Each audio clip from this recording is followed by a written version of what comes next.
जय भीम, जय भारत, जय संविधान।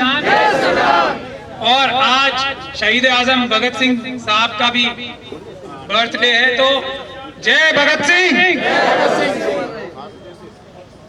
भानु प्रताप जी का। और आज यहाँ पर मौजूद जो भी लोग आए हैं एससी, एसटी, ओबीसी, माइनॉरिटीज के, वो सभी मुझे देख के बहुत खुशी भी हो रही है, गर्व भी हो रहा है कि ये सभी लोग वो हैं जो प्रताड़ित हैं, जिन्होंने कुछ ना कुछ नुकसान उठाया है। यहाँ पे इतनी बड़ी बड़ी शख्सियतें, भानु प्रताप जी, इनके पिताजी एक सबसे काबिल जज थे, उनके खिलाफ साजिश करके, सोच लीजिए, ये जुडिशरी की बात मैं बता रहा हूं आपको, उनके खिलाफ साजिश करके, झूठे सबूत पैदा करके, झूठी इंक्वायरियां करके उनको हाई कोर्ट जाने से रोका। क्यों? क्योंकि वो दबने वाले नहीं थे, न्याय करने वाले थे। और जब हाई कोर्ट से उनकी एज खत्म हो गई, तब फैसला आया इनके हक में, इनके पिताजी के, तो ये भी प्रताड़ित हुए। और अगर भानु प्रताप जी जैसा व्यक्ति, उनके वाले प्रताड़ित हो सकते हैं, तो बाकी लोगों की आप अंदाजा लगा सकते हो। मैंने इस तरफ देखा तो हिंदू जी हैं, हिंदू चौधरी जी, हिंदू सिंह जी, ये इतनी मजबूत महिला है, इनके साथ पुलिस एफआईआर दर्ज नहीं करती। मैंने थोड़ा और इधर देखा तो डीसी कपिल साहब है, ठेकेदारी हटाओ मिशन के खिलाफ ये उसमें काम कर रहे हैं, इतना बड़ा काम कर रहे हैं। उससे पहले इन्होंने दिल्ली सरकार की चूल्हे हिला दी थी देशों में, और इलेक्ट्रिसिटी विभाग में जो चोरी सरकारें कर रही थी उसकी चूल्हे हिला दी थी। उसके ये इंजीनियर के पद पे थे और वहां की यूनियन के प्रेसिडेंट थे। इनके खिलाफ भी साजिश करके रातों रात इनका घर तक छीन लिया, ऐसे मजबूत करके। तो इतने बड़े बड़े मजबूत लोग, ये अब मेरे इस तरफ सामने देखता हूं तो नेशनल हॉकर्स फेडरेशन के लोग हैं, राजेश जी हैं, दूसरे लोग हैं। इनके लिए भारत की सरकार ने एक कानून बनाया कि इनका हक है। अगर ये अपना हक लेने के लिए, जो हक इनका कानून ने पार्लियामेंट में दिया है, वो हक लेते हैं, तो पुलिस आके इनके ऊपर डंडे चलाती है, अपराध करती है। तो आज जो ये जमावड़ा है, वो ना सिर्फ एससी, एसटी, ओबीसी के लोगों का है, बल्कि ऐसे लोगों का है जो किसी ना किसी रूप से जबरदस्त तरीके से प्रताड़ित हैं। और उससे भी बड़ी बात, जबरदस्त तरीके से लड़ाई लड़ने वाले हैं, दुश्मनों को हराने वाले हैं।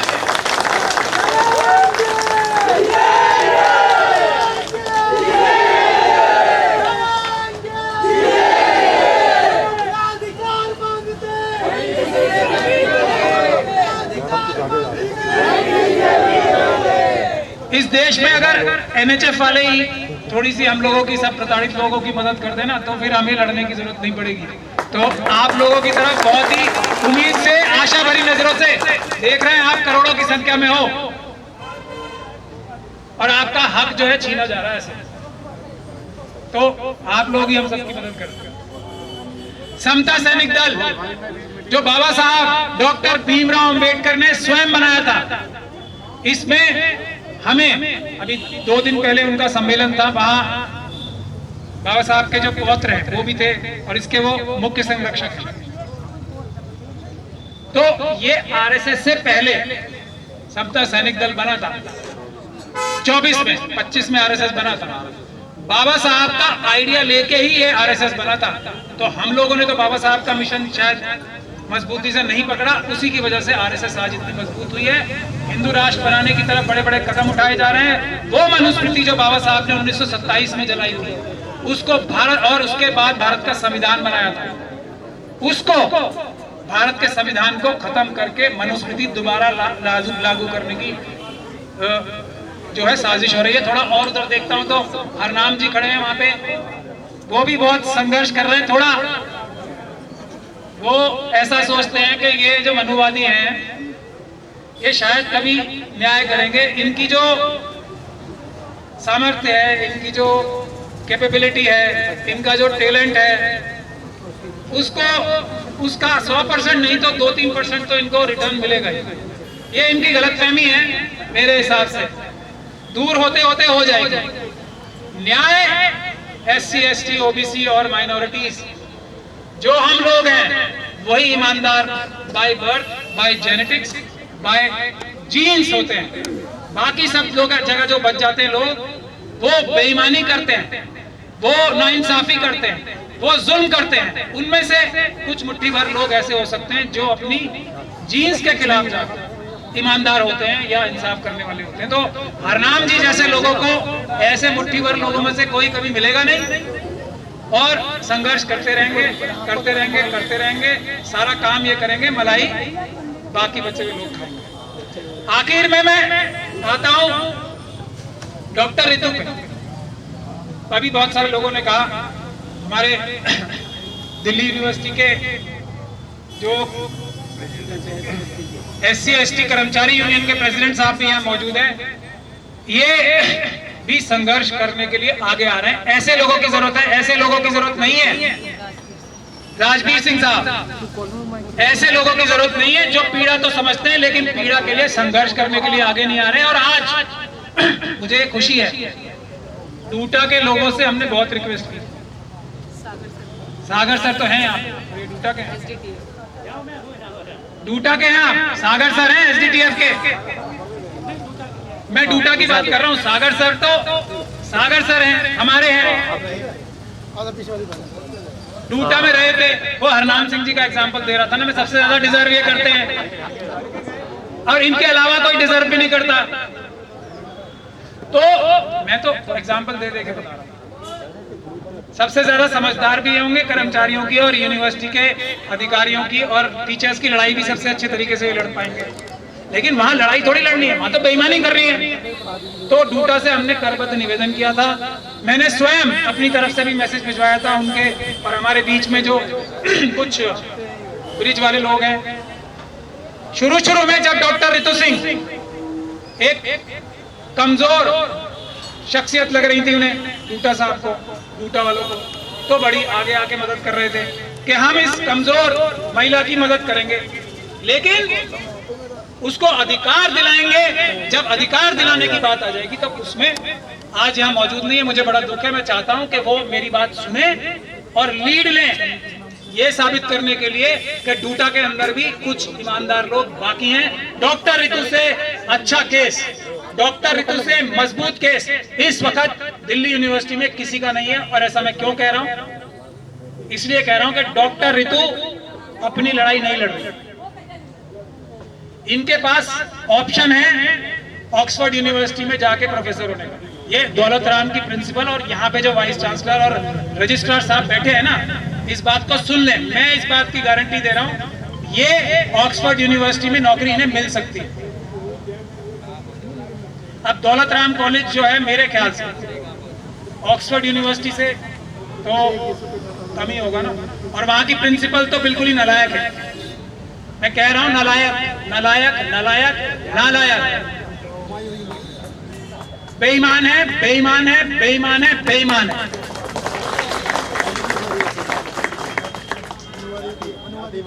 मनुवाद नहीं, मनुवादी तो अलग बात है।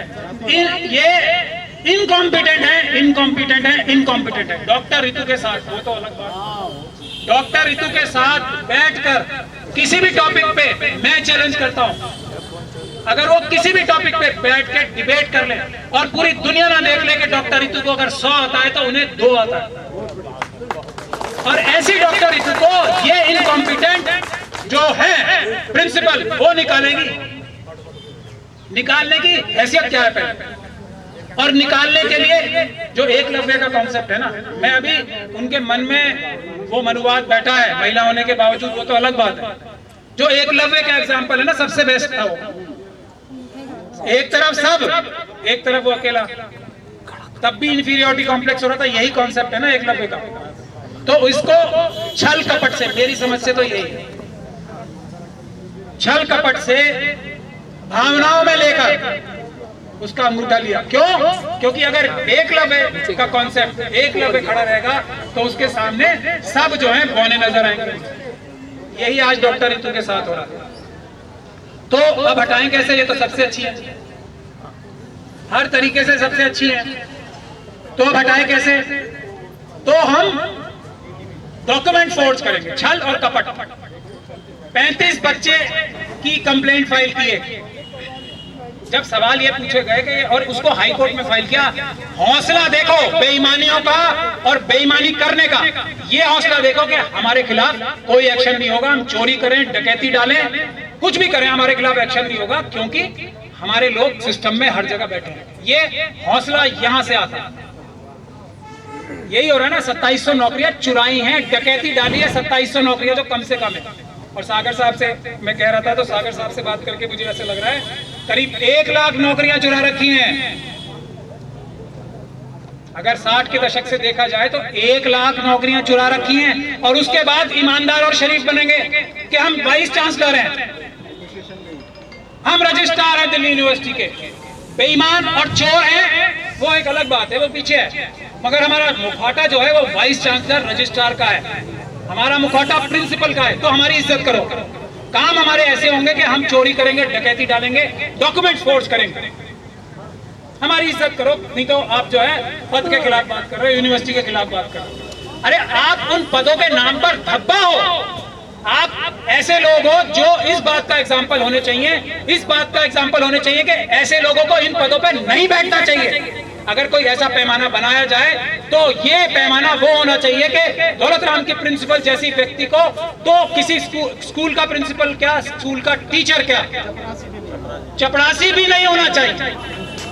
ये उस एग्जाम्पल है। ऐसे व्यक्ति को तुम बनाते हो प्रिंसिपल इसी काम के लिए ना, कि डॉक्टर रितु और उस जैसे सभी लोगों को पहले तो कहें एनएफएस क्या होता है?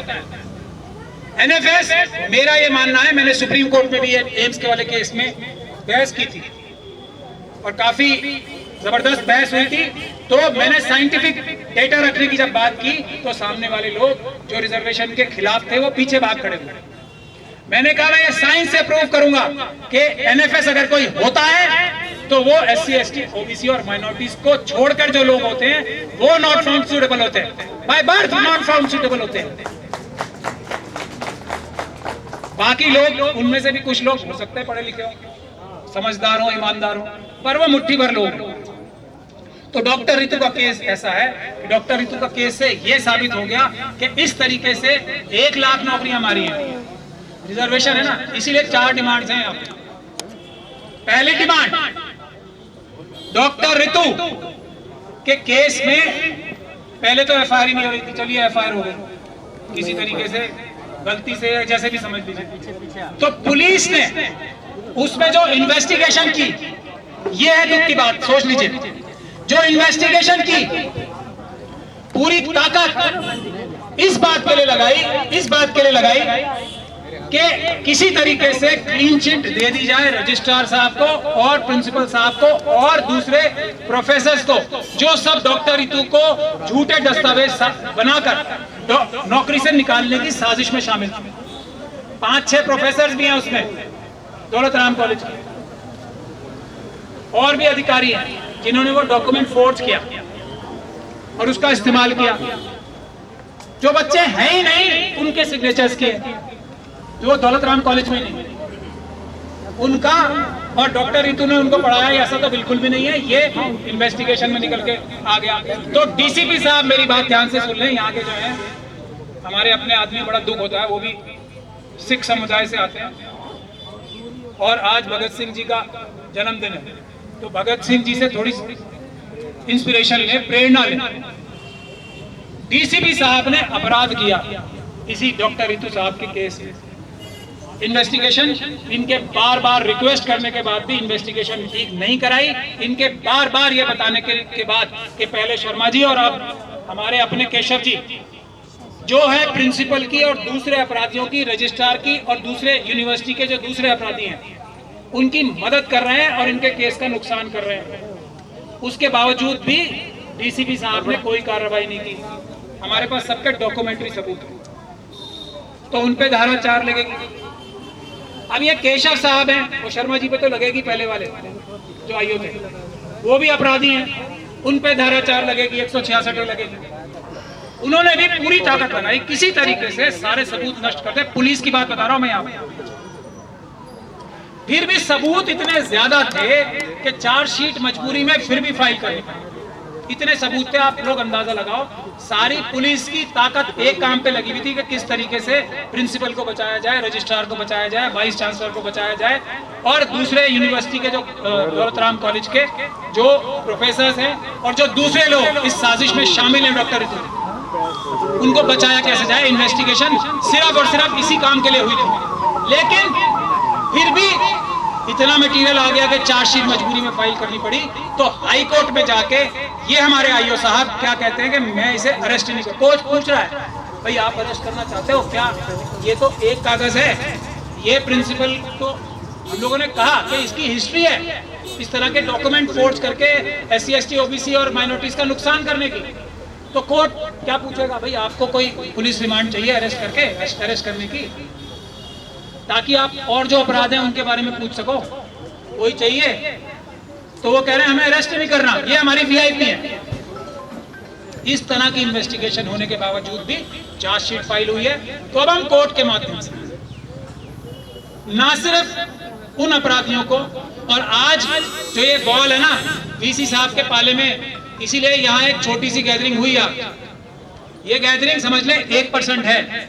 अब हम ये चेक करना चाहते हैं कि ये सारे अपराध जितने भी हुए, दौलतराम प्रिंसिपल ने जो किए हैं, उनके साथ मिले हुए प्रोफेसर्स ने जो किए हैं, उनके साथ मिले हुए उनके दूसरे प्रशासनिक अधिकारियों ने जो किए हैं, यूनिवर्सिटी के साथ जो रजिस्ट्रार लेवल तक की तो कंफर्म हमारे पास सबूत है, पुलिस को दे रखे। रजिस्ट्रार साहब ने जो क्राइम्स किए हैं, उसके अलावा क्या वाइस चांसलर साहब भी इसमें डायरेक्टली इन्वॉल्व है या नहीं है? ये पब्लिक मीटिंग जो आज हमने कॉल की है इसलिए की है कि अब हम वाइस चांसलर साहब को ये मौका दे रहे हैं कि अगर वो इसमें इन्वॉल्व नहीं है, इस सारी फोर्जरी, इस सारे डॉक्टर ऋतु के खिलाफ जो सबूत इकट्ठे किए उसमें वो शामिल नहीं है, तो तुरंत प्रभाव से हमारी पहली 2 डिमांड, वो जो उनके हाथ में रजिस्ट्रार साहब को टर्मिनेट करने की और प्रिंसिपल को टर्मिनेट करने की, वो काम करें। अगर वो ऐसा नहीं करते तो ये इस बात का साफ सबूत होगा कि ये सब काम उनकी नॉलेज में ही नहीं, उनकी जानकारी में ही नहीं, उनके इशारे पे हो, वरना अब ठीक कर दें। ये पहली 2 डिमांड। तो उसके बाद है 27 जो हजारों नौकरियां जो चुरा ली गई हैं, और इसीलिए डॉक्टर ऋतु का केस मजबूत करना जरूरी है, क्योंकि ये अपनी नौकरी के लिए नहीं लड़ रही है। मैंने कहा ना कि इनको ऑक्सफोर्ड में मिल जाएगी नौकरी। ये अपनी नौकरी के लिए लड़ाई नहीं लड़ रही, ये सिर्फ ये दिखाने के लिए लड़ाई लड़ रही है कि खुद तो चाहे जिस भी तरह से, और बहुत सारे तरीके इन्होंने बताए हैं कि एक हमारे प्रधानमंत्री जी हैं, वो कहते हैं पकौड़े तलो, उससे अब ये PhD करके इस चीज के लिए भी तैयार है, मैं देश छोड़ के नहीं जाऊंगी, पकौड़े तक तल लूंगी, मगर ये अन्याय नहीं होने दूंगी। पकौड़े तलने नहीं दिया जा रहा है, पकौड़े तलने की लड़ाई हम लड़ रहे हैं, वो कहा जा रहा है, लेकिन वहाँ पर भी हमारे साथ सिर्फ और सिर्फ अन्याय हो रहा है। सारे पेपर होने के बावजूद आप केस लड़ रहे हैं, गिरफ्तारी नहीं है, और हमें झूठे आरोपों में फंसा करके पकौड़े भी तलवाएंगे, डाल रहे हैं। पकौड़े तलने की भी लड़ाई लड़ी जाएगी। इसीलिए आप यहाँ पर हो ना, इसीलिए तो मैं बोल रहा हूँ, आज जो ये समागम बन रहा है ना, ये सब लड़ाइयाँ एक साथ होकर लड़ने की है। तो डॉक्टर ऋतु के केस में यह है कि जो 1 लाख के करीब नौकरियां, जो रिजर्वेशन का प्रोसीजर इन्होंने धोखाधड़ी करके चेंज किया है, डॉक्यूमेंट्स फोर्जरी की है, वो भी सब फोर्जरी है। जो SC ST एक्ट के तहत अपराध किया है, उसको पकड़वाने के लिए डॉक्टर ऋतु जो है ये संघर्ष कर रही है। इनकी अपनी नौकरी का नहीं है, ये एक ऐसा एग्जाम्पल सेट होना चाहिए। हम सब ने लाइन खींच के लड़ाई लड़नी है। ये इसमें डॉक्टर ऋतु एक ऐसी भगत सिंह जी की और बाबा साहब डॉक्टर अंबेडकर की फॉलोअर है जो पीछे हटने को तैयार नहीं है, ना डर के ना लालच से। तो एक एग्जाम्पल हमें ऐसा मिल गया है कि इस एग्जाम्पल के तहत हम अपने सभी लोगों को न्याय दिलवाएं और सभी लोगों को जो बेईमान है उन्हें बेनकाब करें। मैं डूटा का नाम यहाँ नहीं ले रहा हूँ, उनको भी मौका दे रहे हैं कि आए और ज्वाइन करें। जो मुंह दिखाने के लिए छदम सहानुभूति रखते हैं ना, उनको हम अच्छे से पहचानते हैं। तो ये बात है, इसीलिए डॉक्टर रितु के केस में हम सभी लोगों को मजबूती के साथ लड़ना है। और ना सिर्फ डॉक्टर रितु का केस हम जीतेंगे तो वो हजारों नौकरियां मिलेंगी, क्योंकि हर एक केस में हर एक जो नौकरी डॉक्टर रितु की तरह चुराई है वो SC/ST एक्ट के तहत अपराध है। हर एक जो नौकरी चुराई है वो डॉक्यूमेंट्स फोर्ज करके चुराई है, गलत बयानी करके चुराई है, NFS लिख के कराई है। ये सब अपराध हैं जो यूनिवर्सिटी के अधिकारियों ने किए हैं। इसलिए ये लड़ाई बहुत महत्वपूर्ण है हम सब के लिए। डॉक्टर रितु की लड़ाई नहीं है, पायल तड़वी, रोहित वेमुला, प्रोफेसर चंद्रशेखर